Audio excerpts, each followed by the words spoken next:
Hello friends, आज हम Laxmikant six edition का चैप्टर नंबर 9 जो कि फंडामेंटल ड्यूटीज़ हैं वो करने जा रहे हैं। जैसे कि आप जानते हैं कि हमारे पास फंडामेंटल राइट्स हैं जो कि हमने पहले वाले वीडियोस में डिस्कस कर रखा है। तो फंडामेंटल ड्यूटीज़ भी हैं, मतलब राइट्स के साथ साथ ड्यूटीज़ हैं और ये दोनों को रिलेटिव हैं, मतलब एक दूसरे से रिलेट करते हैं, साथ साथ चलते हैं, हैंड इन हैंड और इनसेपरेबल है। इन दोनों को अलग नहीं कर सकते। अगर आप ये वर्ड्स मेंस में डालेंगे तो आपका आंसर एनहांस होगा। अब ये जो फंडामेंटल ड्यूटीज़ हैं हमारे, ये कॉन्स्टिट्यूशन में पहले से नहीं थे, ये बाद में ऐड किए गए। मतलब इनकी जो ज़रूरत है ये हमारे कॉन्स्टिट्यूशन में बाद में आई। और ये फंडामेंटल ड्यूटीज़ जो हैं वो यूएसएसआर से ली गई है। यूएसएसआर आप इस तरह से याद कर सकते हैं कि फंडामेंटल राइट्स यूएसए से ली गई, फंडामेंटल ड्यूटीज़ जो है आपकी वो यूएसएसआर से ली गई। तो आप कोल्ड वार की तरह, जैसे कोल्ड वार में दो ध्रुव थे, यूएसए और यूएसएसआर, इस तरह से आप याद कर सकते हैं फंडामेंटल ड्यूटीज़ और फंडामेंटल राइट्स यूएसए और यूएसएसआर से लिए गए। तो इस तरह से आप इसे याद कर सकते हैं। आप अपना भी कोई तरीका ला सकते हैं। फंडामेंटल ड्यूटीज़ में जो है हमारा वो 1976 में वो ऐड किया गया। मतलब स्टार्टिंग में जो कॉन्स्टिट्यूशन मेकर्स थे उनके मन में ऐसा कोई विचार नहीं था, उनके मन में ऐसा कोई ये नहीं था कि हमारे उसमें फंडामेंटल ड्यूटीज़ होना चाहिए हमारे कॉन्स्टिट्यूशन में, लेकिन बाद में इसकी ज़रूरत आई। इसमें एक और पॉइंट है आपका, 2002 में एक मोर फंडामेंटल ड्यूटीज़ ऐड किया गया है और ये हमारा रीसेंट फंडामेंटल ड्यूटीज़ ही हैं।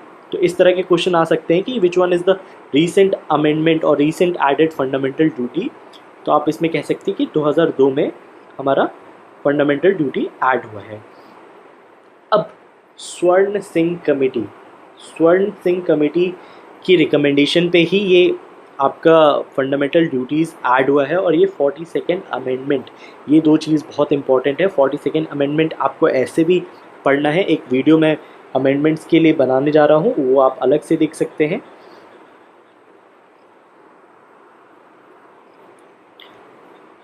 अब स्वर्ण सिंह जो कमेटी है उसने फंडामेंटल ड्यूटीज़ के लिए बहुत सारी चीज़ें रिकमेंड की गई, ठीक है, लेकिन सारी चीज़ें इसमें रिकमेंडेशन में ऐड नहीं की गई, not incorporated in the constitution. मतलब आप देख सकते हैं सारी चीज़ें ऐड नहीं की गई। तो स्वर्ण सिंह कमेटी आपको याद रखना है, 1976 में इस कमेटी ने सेटअप हुई थी और ये इमरजेंसी का टाइम था, इंटरनल इमरजेंसी का। तो उस समय ये कमेटी बैठाई गई थी और फिर उसके रिकमेंडेशन पे ये हमारा फंडामेंटल ड्यूटीज़ आया है। चलते हैं, ये आर्टिकल 51A आपका, वो आर्टिकल 51A के तहत आता है। पार्ट कौन सा है? पार्ट 4 के तहत ये आता है, ठीक है, 4A के तहत आपका ये आता है। अब ये लिस्ट ऑफ फंडामेंटल ड्यूटीज़ हैं, ये आपको याद होने चाहिए अच्छे तरीके से। इसके लिए आप कोई भी तरीका अपना सकते हैं। इसमें सबसे इम्पोर्टेंट है के, ये रीसेंट है आपका 2002 में 86th अमेंडमेंट। मैं कह रहा हूँ एक अमेंडमेंट्स के लिए भी आपको अलग से देखना पड़ेगा। तो 86th अमेंडमेंट के तहत इसमें आपको ये राइट टू एजुकेशन है। यहाँ एक चीज़ इम्पॉर्टेंट आ जाता है, ये एज, जो आपका एज है, जो आप देख रहे हैं कि एज है 6 to 14, यानी 6 साल से पहले के बच्चे और 14 साल के बाद के बच्चे की जिम्मेदारी नहीं है। जो पेरेंट्स की जिम्मेदारी है वो 6 से 14 साल के बच्चों की ही है। तो यहाँ प्री में इस तरह के क्वेश्चन आ सकते हैं, आप इस पे ध्यान दीजिएगा अच्छे से। चलते हैं नेक्स्ट पेज की तरफ।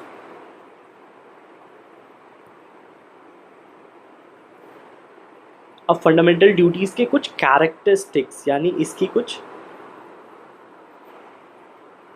कैरेक्टरिस्टिक्स हैं, ठीक है। इसमें कुछ मॉरल ड्यूटीज़ हैं, साथ साथ कुछ सिविक ड्यूटीज़ हैं, जैसे कि आपका respecting the constitution, national flag, ये सब सिविक ड्यूटीज़ हैं। जबकि जो मॉरल कंसेप्ट है उसमें आपका है कि जो आज़ादी के समय जो लड़ाइयाँ हुई उनको आपको रिस्पेक्ट करना है, उनको आपको एनहांस करना है, उनको आपको रिस्पेक्ट करना है। ये आपकी मोरालिटी पे डिपेंड करता है, ये चेक नहीं किया जा सकता, ठीक है। दूसरा है आपका दूसरा है आपका वैल्यूज़, ठीक है, जो इंडियन ट्रेडिशन है, माइथोलॉजी, रिलीजन, प्रैक्टिसेस, इस पे डिपेंड करता है, मतलब इसको शो करता है फंडामेंटल राइट्स हमारा। और तीसरा फीचर जो इम्पोर्टेंट है, ये हमारे सिटीजन्स पे ही लागू होता है, ठीक है, हमारे फॉरेनर्स पे नहीं लागू होता है, जैसे कि आप देख सकते हैं।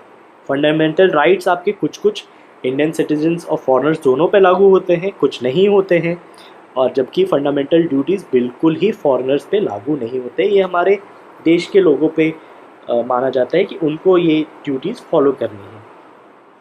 चलते हैं नेक्स्ट वाले की तरफ। ये नॉन जस्टिसेबल इन कैरेक्टर है, ये बहुत इंपॉर्टेंट है ये वाला पॉइंट आपका।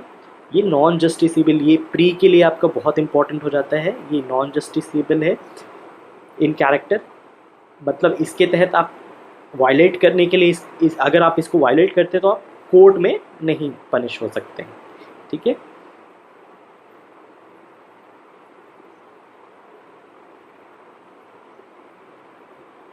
अब इसकी कुछ बुराइयां हैं, हर किसी चीज़ की कुछ अच्छाइयाँ होती हैं, कुछ बुराइयाँ होती हैं, वैसे इसकी भी कुछ बुराइयां हैं, ठीक है।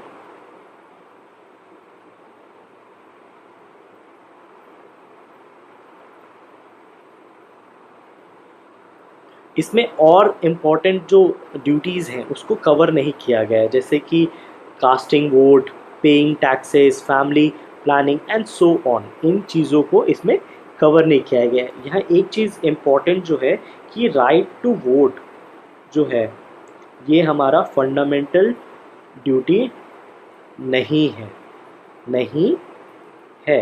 ये बहुत इंपॉर्टेंट हो जाता है आपका। ये इस तरह के क्वेश्चन आपके प्री में पूछे जाते हैं, तो आप इसको ध्यान में रखिएगा कि राइट टू वोट हमारा फंडामेंटल ड्यूटी नहीं है। उसी के अलावा आपका, उसके साथ साथ आपका राइट टू टैक्स या फैमिली प्लानिंग, ये सब फंडामेंटल ड्यूटीज़ नहीं है। तो इन चीज़ों का आप ध्यान रखिएगा।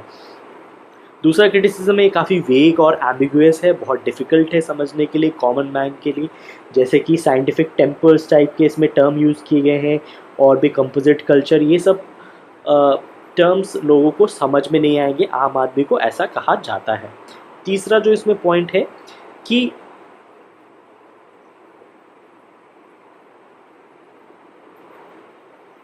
इसके जुडिशियल कैरेक्टर नहीं है, यानी कि इसको आप कोर्ट में आप चैलेंज नहीं कर सकते, तो इसीलिए इसकी ज़्यादा महत्व नहीं हो जाती, ये मॉरल ड्यूटी बन जाता है, मतलब इंसान की अपने उस पे है। हालांकि कुछ फंडामेंटल ड्यूटीज़ को कानून के तहत बनाया गया है, उसको उसको लागू कराया गया है डिफरेंट तरीके से, उसे हम बात आगे के पेजेस में देखेंगे। लेकिन इसका जो नॉन जुडिशियल कैरेक्टर है, इसी की वजह से इसको लोग उतना मतलब बाइंड नहीं होते इसको फॉलो करने के लिए, ठीक है। चौथा है आपका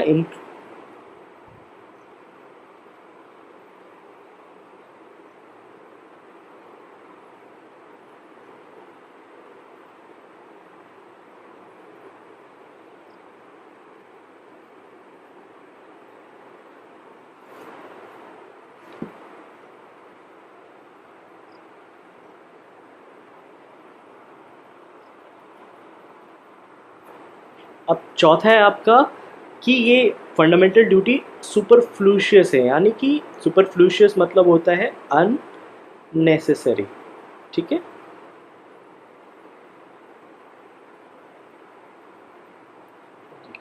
ठीक है,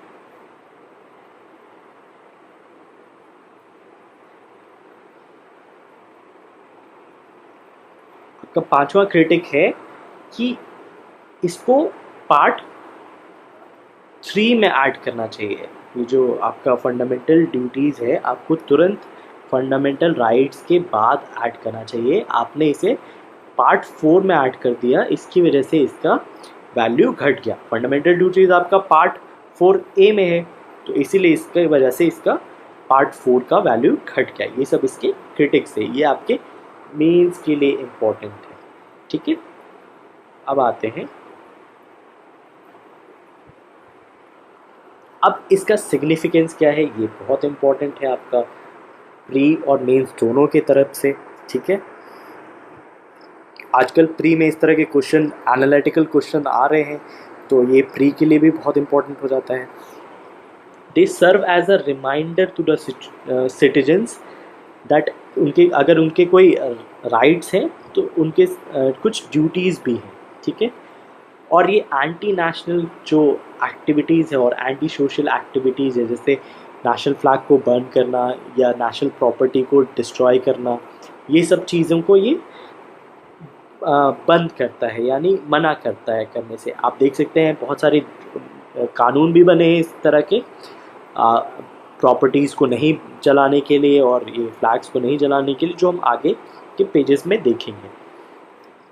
ये इंस्पिरेशन सर्व करते हैं सिटीजन्स को to promote discipline and commitment among the people, मतलब लोगों में डिसिप्लिन और कमिटमेंट प्रमोट करने के लिए ये एक इंस्पिरेशन का ये इनकलकेट करते हैं, ठीक है।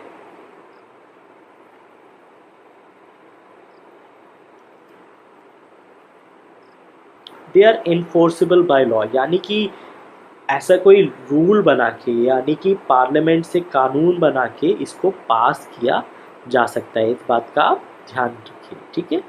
आगे की ये चीज़ें ज़्यादा इम्पोर्टेंट नहीं है, आप पढ़ना चाहें तो देख सकते हैं।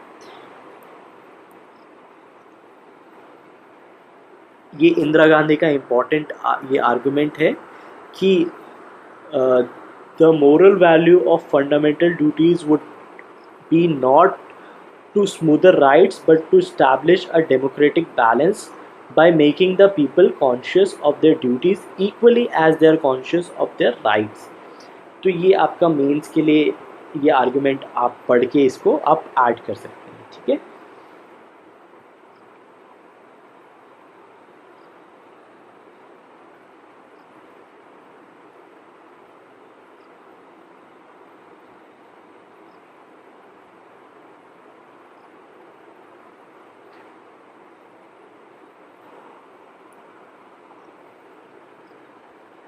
अब ये वर्मा कमेटी जो बनी, इसके कुछ ऑब्जर्वेशन है, ठीक है,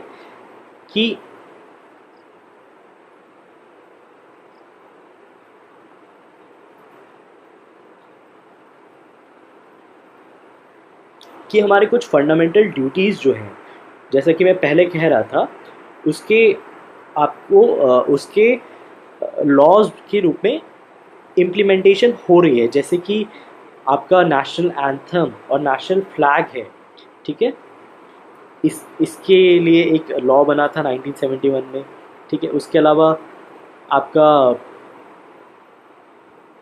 किसी के साथ डिस्क्रिमिनेशन या उसके लिए लॉज बने हैं, ठीक है। प्रोटेक्शन ऑफ सिविल राइट्स के लिए लॉज बने हैं। आईपीसी में बहुत सारे ऐसे लॉज हैं जो आपका है। आपका ये एक प्रॉपर्टीज़ के लिए, प्रॉपर्टी डिस्ट्रक्शन के लिए लॉ बना है जो हाल में यूज़ हुआ था यूपी में, वो आप ये सब है। ये सब आपके मेंस में आपके आंसर को एनहांस करते हैं अगर आप ये पॉइंट्स लिख सकते हैं। अगर आप लॉज नहीं भी लिख पाते हैं तो अगर आप इन चीज़ों को लिखते हैं। अंत में आता है आपका नोट्स एंड रेफरेंस। तो नोट्स एंड रेफरेंस में एज सच कुछ खास नहीं है, आप उसको स्किप कर सकते हैं। एक चीज़ आप अगर देखना चाहें तो ये फंडामेंटल राइट्स के कुछ आर्टिकल्स यहाँ दे रखे हैं जो दोनों को अवेलेबल हैं, सिटीजन्स एज वेल एज आपके सिटीजन्स और आपके फॉरेनर्स दोनों को अवेलेबल है। तो ये चीज़ आप देख सकते हैं। आज इस वीडियो में इतना ही। Thank you for watching this video. Thank you.